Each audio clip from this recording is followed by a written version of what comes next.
Hello, I talked yesterday about the Hindu philosophy of Samkhya, and this is in the previous video, so if you want to look at it, it's just there. I want to talk today about a kind of atheism that exists in Indian philosophy, which is a lot closer to the new atheism that is found in the West, as supported by people such as Daniel Dennett, Richard Dawkins, and one of the Hitchens, I can never remember which one's which. And that's Carvaka. Now, Carvaka is loosely described as a Hindu philosophy, but that's only a Hindu philosophy in the sense that it's similar, it's in the Indian strand of thought. The Hindus themselves regard it as a Nastika form of philosophy.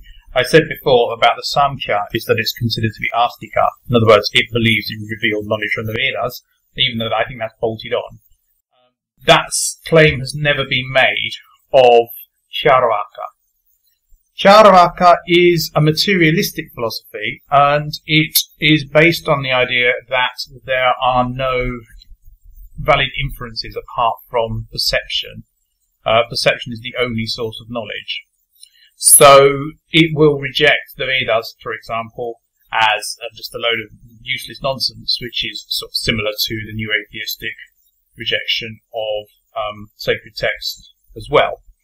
And it sees various things as dubious. But the actual process of rejecting inference itself is quite extreme, and probably more extreme than the new atheism. It's interesting because it's also similar to Epicureanism in that it sees pleasure as the end. In other words, the things that are good are pleasure, things that are bad are pain. That's a very blunt way of looking at it, and that's how it looks at it. So it is very similar to Epicureanism, and as is often the case, there's similarities between Greek philosophy and Indian philosophy, because when it comes down to it, Greek society and Indian society are from the same root. The difference between the new atheism and the associations with it in terms of value, which obviously are not implied by the new atheism, but often implied in new atheism, are that although Carvaka is materialistic, it's also hedonistic. It tends to be egoist, rather than utilitarian, or have some other version of ethics. And as such, it's more similar really to Ayn Rand's objectivism than it is to a more liberal valued atheism such as humanism. So Carvaka, yes, it is closer to the kind of atheism that tends to be found and publicised in the West, which comes from a Christianized background, but it is generally more sceptical, and it's probably better to think of it as general scepticism than it is just to think of it as a materialist or atheist philosophy. Because yes, it is materialist, it doesn't believe in the afterlife, it doesn't believe in gods, it doesn't believe in the supernatural and so forth, but it is also sceptical about ethics to some extent, because it reckons that all the stuff in the Vedas, and the Upanishads, is just nonsense basically, including all the ethical stuff. So it does reject all the ethical stuff. And so it's sceptical in both areas.